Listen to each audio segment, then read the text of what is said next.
Olá, está começando mais um Inovação em Pauta, o programa que conecta você às ideias, tecnologias e tendências que estão transformando o mundo e os negócios em Santa Catarina. Na Grande Florianópolis, o movimento inovador está conectando o talento das periferias ao ecossistema tecnológico da capital, que hoje é um dos polos mais ricos do Brasil. Nós vamos até a comunidade Vila Aparecida, no bairro Coqueiros, para conhecer o Morro do Silício, onde inclusão e inovação caminham juntas. Santa Catarina segue como um verdadeiro celeiro de empreendedorismo, quebrando recordes e mostrando que aqui as ideias não param de crescer. O estado já soma mais de 1.400.000 empresas ativas e bateu um novo recorde: mais de 200 mil negócios criados apenas em 2024.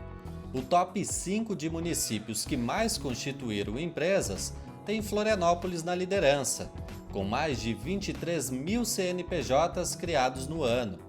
Joinville em segundo lugar, com mais de 20 mil empresas abertas. Em terceiro aparece Blumenau, seguida de Itajaí e de São José. Esse crescimento é resultado de um ecossistema que une inovação, empreendedorismo e também inclusão social. Algo que está transformando as periferias da Grande Florianópolis. Vila Aparecida, bairro Coqueiros, em Florianópolis. Aqui eu vim conhecer um movimento que está conectando a criatividade das periferias ao ecossistema de inovação da capital catarinense, um dos polos tecnológicos mais ricos do Brasil. O nome desse movimento? Morro do Silício. Aqui eu conheci a história da Cleusi Soares. Nascida e criada na comunidade, ela testemunhou e vivenciou os diferentes episódios que marcaram a trajetória do lugar ao longo das décadas. Minha mãe veio aos 10 anos de idade para trabalhar como empregada doméstica aqui em Florianópolis. Ela veio do oeste do estado. Então ela sempre foi uma mulher muito, muito forte. Ela ficou viúva aos 34, meu pai morreu aos 34 anos e ela com 3 crianças, né? 3. E ela teve que criar. Então a força dela me deu muito essa noção de que eu precisava transformar a minha realidade. Eu digo que ela nunca participou de movimento negro, ela nunca foi de estar, até porque ela trabalhava muito. Mas ela sempre, com a história dela, ela me colocava que eu poderia ter outra realidade. Porque às vezes quando a gente está inserido num ambiente como este, é nos dito que a gente tem que seguir um ciclo, né? Então, seguindo esse ciclo, eu deveria ser ou uma empregada doméstica, que eu acho uma profissão louvável, né? Minha mãe me criou assim, mas que eu disse aos 12 anos de idade: mãe, eu quero ser jornalista. Cleusi se formou em jornalismo e liderava no passado um jornal comunitário. O Via Expressa compartilhava histórias positivas e exemplos de empreendedorismo na Vila Aparecida. E a gente começou a contar as histórias dos moradores, as potências que a gente tinha aqui dentro. Então a gente trouxe aí um menino que era patrocinado pelo COB, do judô, a gente trouxe um menino que fazia parte da orquestra das comunidades na época. Então a gente começou a trazer potencialidades que na época que mostrava muito a violência, né? O lado ruim da comunidade. E a gente começou a mostrar que existia potência. Eu acho que a gente também despertar a autoestima dos moradores é um ponto importante para a gente fazer com que a gente modifique a nossa realidade. Sabendo das barreiras, mas também das potencialidades da comunidade, Cleusi ajudou a fundar o movimento Morro do Silício. Com a proposta de conectar o ecossistema de inovação com toda essa periferia que a gente tem aí, com esses profissionais, que muitas vezes nesse ecossistema onde eu acabei frequentando, eu não vejo essa diversidade, né? E aí a gente precisa fazer essa provocação dos dois lados. Eu preciso mostrar para o meu público aqui da comunidade que é importante e que é possível eles estarem, e também para as empresas, para os espaços do ecossistema, de que eles precisam receber de uma forma acolhedora, né? E não é caridade.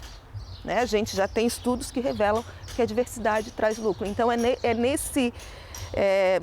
com esse propósito que o Morro surge. Mas a gente entende que a gente pode avançar. A Andréa é um exemplo desse impacto causado pelo movimento.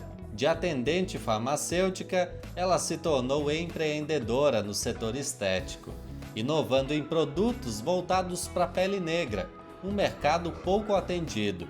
Hoje, 90% da clientela dela é feminina. Uma das coisas que me ajudou assim no Morro do Silício foi que as mesmas dúvidas que eu tinha, as mesmas queixas, a mesma vontade de desistir, muitas vezes eles também tinham, né? Então ali eles me apoiaram bastante nessa parte também, né? Que a gente sabe muita parte técnica e depois você se depara com o mundo do empreendedorismo e você não sabe nada sobre isso, né? Então ali eu vi que eu busquei um apoio ali, que o pessoal também pôde me ajudar e também algumas vezes não estava sozinha também, né? Eles também tinham dúvidas também. Qual que é a importância, você vê, das mulheres pretas estarem ocupando seus espaços?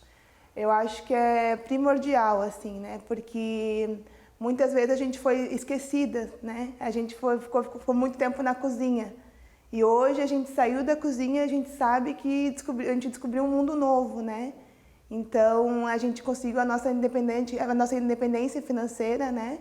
E a nossa liberdade em poder fazer nossas coisas, e poder ir e vir e comprar aquilo que a gente quer, movimentar o mercado também, que é importante, né? No Morro do Silício, empreendedores aprendem que a criatividade das periferias agora tem espaço para brilhar. Quando a Andréa se olha no espelho, que reflexo que ela vê de si mesma? Eu vejo uma empreendedora em busca do sucesso. E eu também quero trazer esse sucesso, esse empreendedorismo para outras mulheres também, né?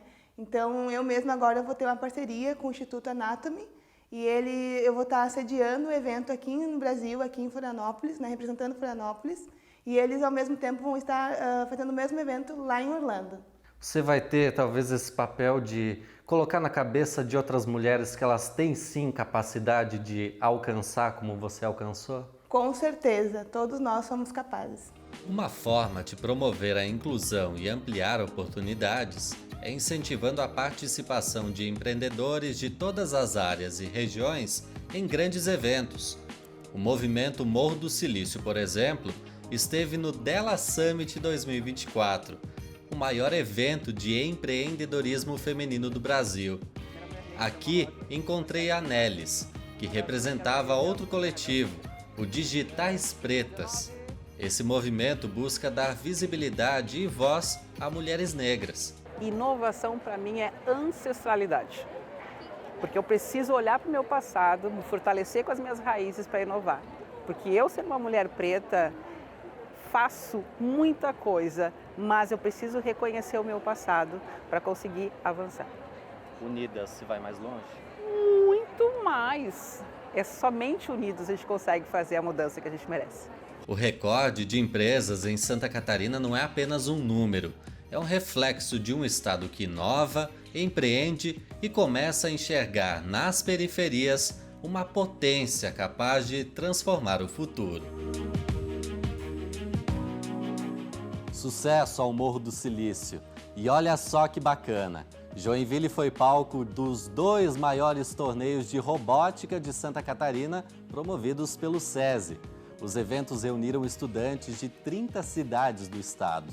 O objetivo foi estimular a educação tecnológica e preparar jovens para um mercado de trabalho cada vez mais automatizado.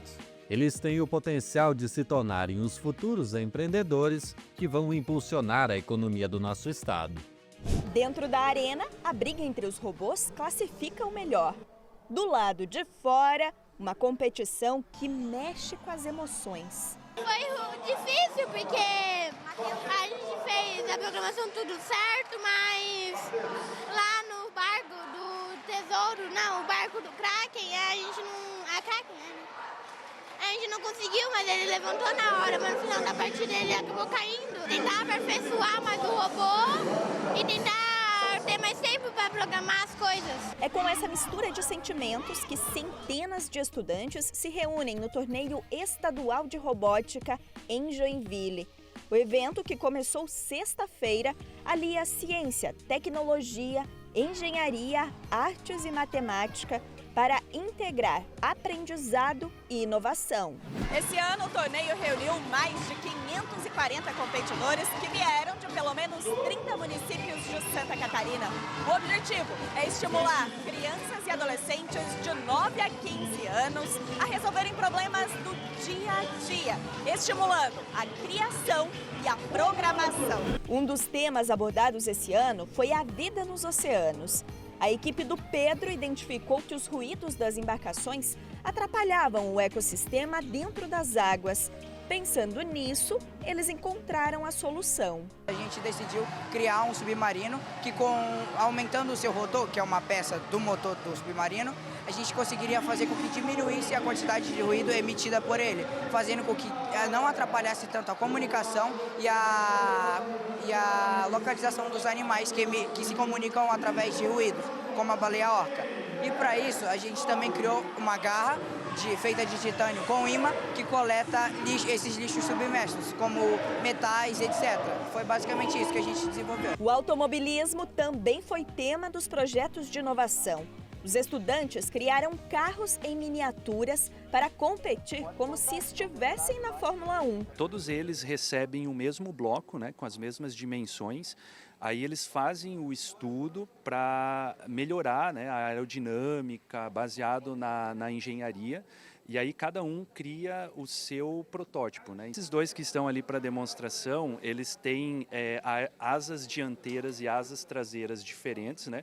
Que se observar na corrida, eles trazem diferenças às vezes de 1 milésimo, que é o que aconteceu aqui nas nossas seletivas. Então, como o tempo total de pista é de 1,2 segundos em média, eles têm que trazer inovações, principalmente na aerodinâmica, né? Então, esses dois se diferem pela asa dianteira e traseira e, logicamente, pela aerodinâmica do próprio carro, né? Que eles têm que evitar, por exemplo, que esse carro gere vórtices e coisas atrito, né? Que pare o carro, né? Então, a inovação, vamos dizer assim, principal é nesses dispositivos, aerofólios e rodas e o corpo do carro, né? E por falar em corrida, um especialista no assunto marcou presença. Gabriel Casagrande, piloto profissional e bicampeão da Stock Car, conheceu os projetos e destacou a importância das pesquisas relacionadas ao setor. A gente sabe que o automobilismo é uma boa plataforma para se testar muitas coisas que depois vão para os carros de rua. Nós temos isso já com a Fórmula 1 já desde um bom tempo. Hoje na Stock Car também, muitas inovações que vocês veem no carro de rua começaram no automobilismo como uma tentativa de se fazer os carros ficarem mais rápidos e mais seguros. Então, com certeza, tudo que é desenvolvido em um laboratório, em um computador, que você possa colocar em prática e testar e ver se é bom, vai ser primeiro feito nas pistas para que depois venha para a rua trazendo mais segurança. E aí, tendo mais segurança para os pilotos, você sabe que na rua a gente consegue melhorar ainda mais a qualidade de vida de todos os motoristas. Gabriel também deu uma palestra contando sua história de vida. Ele destacou os desafios na carreira e os caminhos que percorreu para alcançar a profissão que desejava. Seja na palestra ou nas competições, muita gente saiu inspirada para o futuro. Eu penso em ser programador, porque a programação sempre me chamou muita atenção. Por exemplo, um robô conseguiria fazer uma coisa, tipo, levantar uma coisa pesada que um ser humano não conseguiria. Um robô também seria muito mais preciso do que um ser humano. Dentro da programação, assim, claro que se você erra alguma coisa na programação, o robô já vai vir com defeito e tal. Só que é fácil de ajeitar, sabe? E eu acho que eu entendo mais os robôs do que o próprio ser humano, sabe? E assim encerramos mais uma edição do Inovação em Pauta. Continue conectado com a gente para mais histórias de transformação, ideias brilhantes e soluções que fazem a diferença. Até a próxima. Tchau, tchau.